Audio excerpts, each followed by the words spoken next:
নমস্কাৰ মই পৰেশ মালাকাৰে প্ৰাসংগিক প্ৰশ্নলৈ আপোনালোকক আদৰণি জনাইছোঁ। আপোনালোকে গম পাইছে যে কালি এটা আন্তৰ্জাতিকভাৱে অত্যন্ত গুৰুত্বপূৰ্ণ ঘটনা এটা ঘটিছে আৰু সেইটো হৈছে যে ইজৰাইল আৰু পেলেষ্টাইনিয়ান ৰেজিষ্টেন্স ফ'ৰ্চ হামাছ তাৰ মাজত কালি এটা শান্তি চুক্তি হৈছে আৰু আমি এটা কথা জানো যে এই শান্তি চুক্তিটো কি কাৰণে কি হৈছিলে যোৱা সময়ছোৱাত যোৱা প্ৰায় 15 মাহ এইটো আৰম্ভ হৈছিলে 7 অক্টোবৰ 2023 যে ইজৰাইলৰ ওপৰত হামাছৰ এটা আক্ৰমণ হৈছিলে অপ্ৰত্যাশিত আক্ৰমণ আৰু তাৰ পিছত আৰু হামাছৰ আক্ৰমণ হৈছিল মানে যে ইজৰাইলে আজি প্ৰায় 75 বছৰ ধৰি প্ৰায় এতিয়া 100 বছৰেই হ'ব যে ইজৰাইল ৰাষ্ট্ৰখন আৰম্ভ হৈছিলে 1948 চনত কিন্তু আজি 75 বছৰ ধৰি তেওঁলোক আৰম্ভ হোৱাৰ পৰাই পেলেষ্টাইনৰ ওপৰত বেলেগ ধৰণৰ তেওঁলোকে অত্যাচাৰ উৎপীড়ন চলাই আহিছিল আৰু এই যিটো সংঘাত ইজৰাইল আৰু পেলেষ্টাইনৰ মাজত যিটো সংঘাত সেই সংঘাতটোৰ 2023 চনৰ 7 অক্টোবৰৰ সময়ত এইটো এটা বৰ বেলেগ ধৰণৰ ৰূপ পাইছিল যেতিয়া অতৰ্কিতে হামাছে ইজৰাইলৰ ভিতৰলৈ সোমাই গৈ তাত বহুত মানুহ লৈ আহিছিলে পণবন্দী হিচাপে লৈ আহিছিলে আৰু তাত বহুত হতাহত হৈছিল আৰু তাৰ পিছৰ পৰাই ইজৰাইলে পেলেষ্টাইনৰ ওপৰত অবৰ্ণনীয় অত্যাচাৰ কৰিছিল আৰু তেতিয়া আমি প্ৰায় প্ৰতিদিনেই বাতৰি কাকতত আমি গম পাইছিলোঁ যে ক'ত কেনেকুৱা ধৰণে ইজৰাইলে কিমান অত্যাচাৰ কৰিছে কেনেকুৱা ধৰণৰ তেওঁলোকে বোমাবৰ্ষণ কৰিছে ক'ত সদায় আমি কিছুমান হত্যা ধ্বংসৰ ছবি আমি দেখা পাইছিলোঁ আৰু এই 15 মাহত অৰ্থাৎ 7 অক্টোবৰৰ পৰা 2023 চনৰ 7 অক্টোবৰৰ পৰা এতিয়ালৈকে আপোনালোকে ভাবিলে আচৰিত লাগিব যে কিমান মানুহ হতাহত হৈছে যে প্ৰায় তাত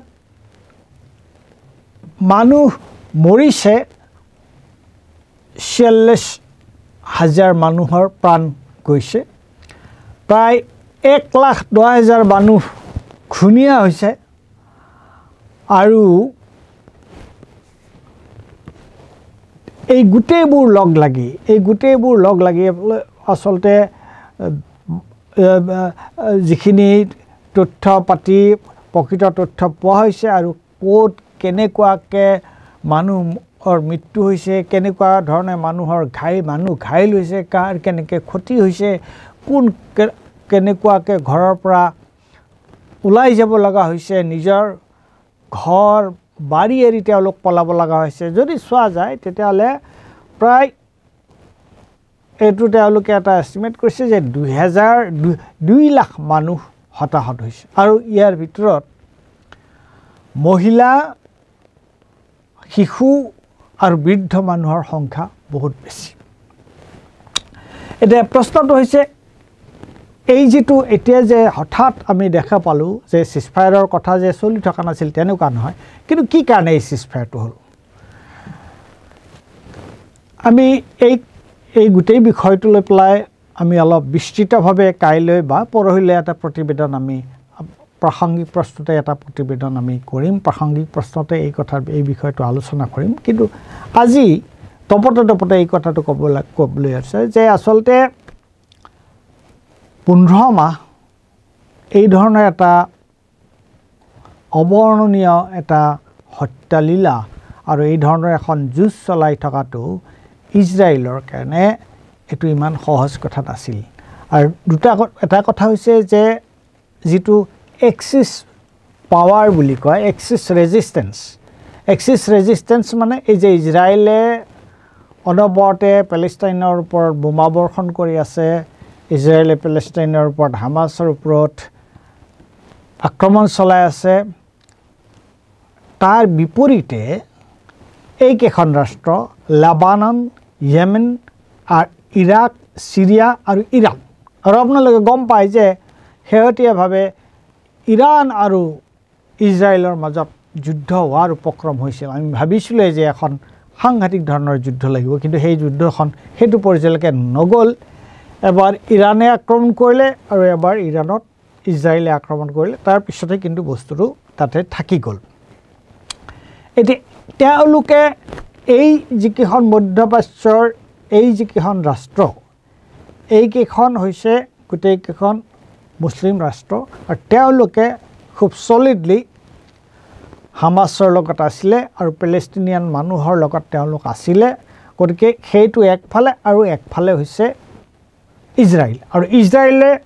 ইজৰাইলক মূল যিটো সহায় ইজৰাইলক এই গোটেই যুদ্ধ তেওঁলোকৰ যিটো যুদ্ধ প্ৰক্ৰিয়াত তাৰ মূল সহায়টো তেওঁলোকে মূল ছাপোৰ্টটো পাইছিল আমেৰিকাৰ পৰা আৰু ইংলেণ্ডৰ পৰা গতিকে এই পশ্চিমীয়া ৰাষ্ট্ৰ তেওঁলোকৰ লগত আৰু 2-4খন ৰাষ্ট্ৰ আছিল তেওঁলোকৰ পৰা মূল সমৰ্থনটো তেওঁলোকে পাইছিল কিন্তু ইণ্টাৰেষ্টিং কথা হ'ল এইটোৱে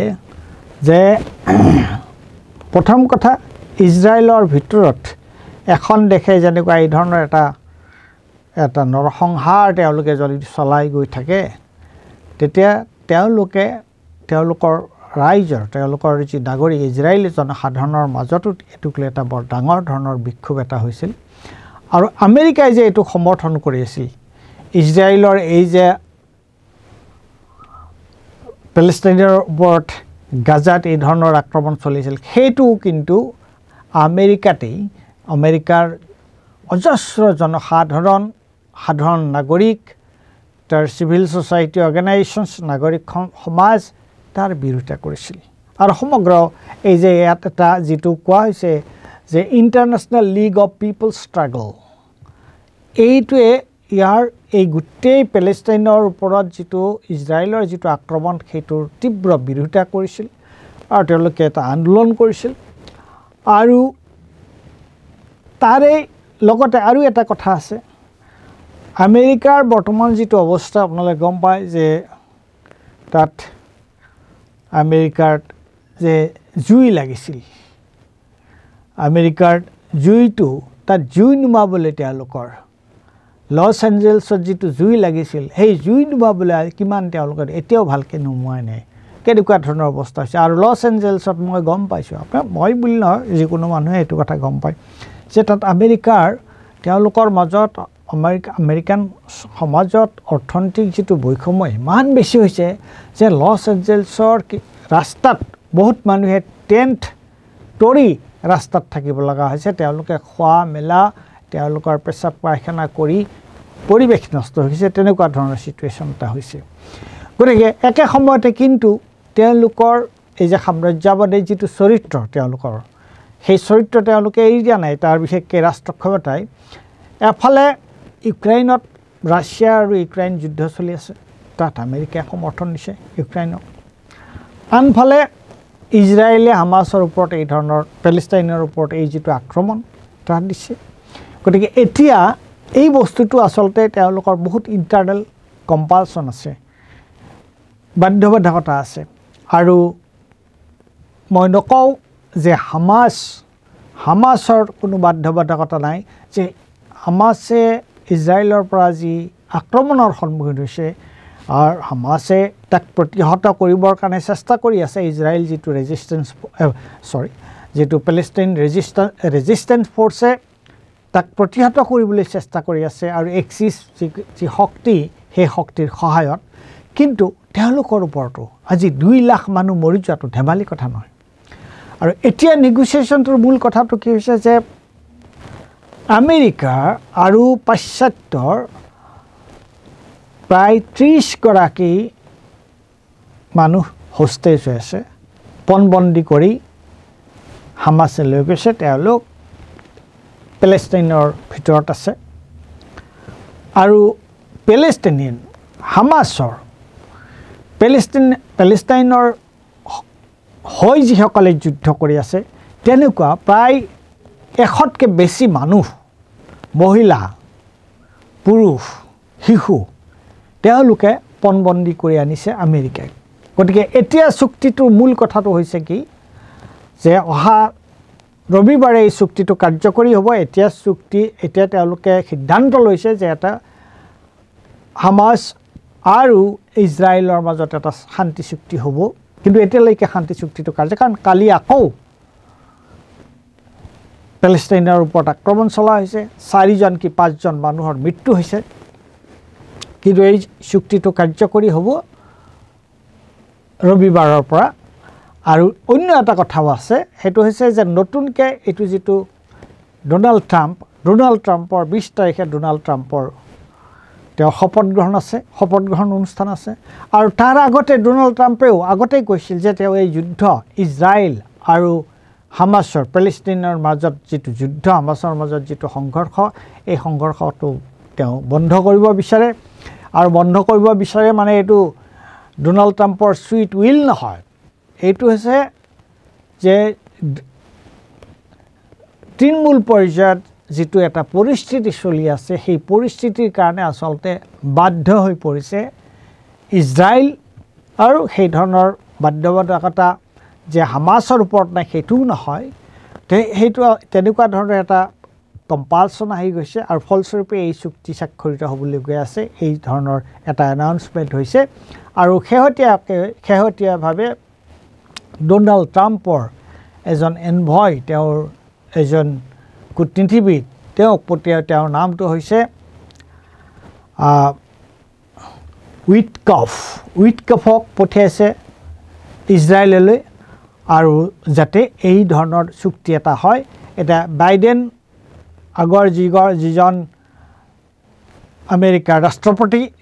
তেওঁ এইটো এটা ক্ৰেডিট ল'ব বিচাৰিছে যে তেওঁ যোৱাৰ আগে যাতে এখন চুক্তি এটা হয় শান্তি চুক্তি এটা হয় হামাছ আৰু ইজৰাইলৰ মাজত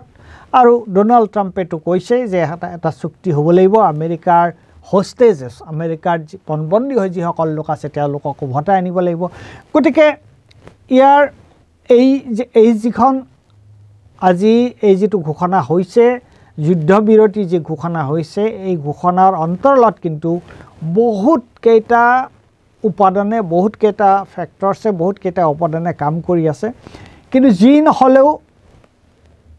এই যে হত্যালীলা গাজাৰ যি ধৰণৰ হত্যালীলা হৈছিল এই হত্যালীলাৰ বন্ধ হোৱাটো আন্তৰ্জাতিক সম্প্ৰদায়ৰ কাৰণে গোটেই বিশ্বৰ কাৰণে এটো এটা অত্যন্ত সুখবৰ আৰু এওঁলোকে যে ইজৰাইলৰ পেলেষ্টাইনৰ হৈ যিটো international League of people struggle তেওঁলোকে কৈ আছে যে এই যিটো সিজফায়াৰ এই যিটো যুদ্ধবিৰতি কেৱল যুদ্ধবিৰতি হ'লে নহ'ব এই যুদ্ধবিৰতিৰ লগে লগে ইজৰাইলে পেলেষ্টাইনৰ যিবোৰ অঞ্চল তেওঁলোকে দখল কৰিছিল সেই অঞ্চলবিলাকৰ পৰা তেওঁলোকে উদ্ৰ কৰিব লাগিব তেওঁলোক উভতি যাব লাগিব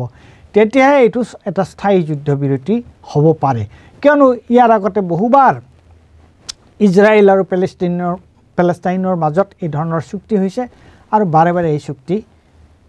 তেওঁলোকে ভংগ কৰিছে গতিকে এতিয়া কেইটামান কথা খুব গুৰুত্বপূৰ্ণ এটা হৈছে ডোনাল্ড ট্ৰাম্প নতুনকৈ আমেৰিকাৰ ৰাষ্ট্ৰপতি হ'ব জো বিডেন পদত্যাগ কৰিব 20 তাৰিখে আৰু নেতান্যাহু ইজৰাইলৰ যিজন প্ৰধানমন্ত্ৰী তেওঁ বিভিন্ন ধৰণৰ এটা হৈছে তেওঁৰ আভ্যন্তৰীণ তেওঁৰ যিটো বাধ্যবাধকতা আৰু ইণ্টাৰনেশ্যনেল আন্তৰ্জাতিক যিটো কমিউনিটি তেওঁলোকে ইজৰাইলৰ ওপৰত যিটো প্ৰেছাৰ যিটো চাপ সৃষ্টি কৰিছে এই গোটেইবোৰ কথা লগ লাগি ইজৰাইল আৰু হামাছে এখন এই যিখন শান্তি চুক্তি কৰিবলৈ আগবাঢ়ি আহিছে বাধ্য হৈছে আৰু যি কাৰণতে নহওক কিয় আমি ক'ম যে এইটো এটা অত্যন্ত শুভ লক্ষণ আমি কাইলৈ এইটোক লৈ আৰু বিশদভাৱে এটা প্ৰতিবেদন আমি ইয়াত উত্থাপন কৰিম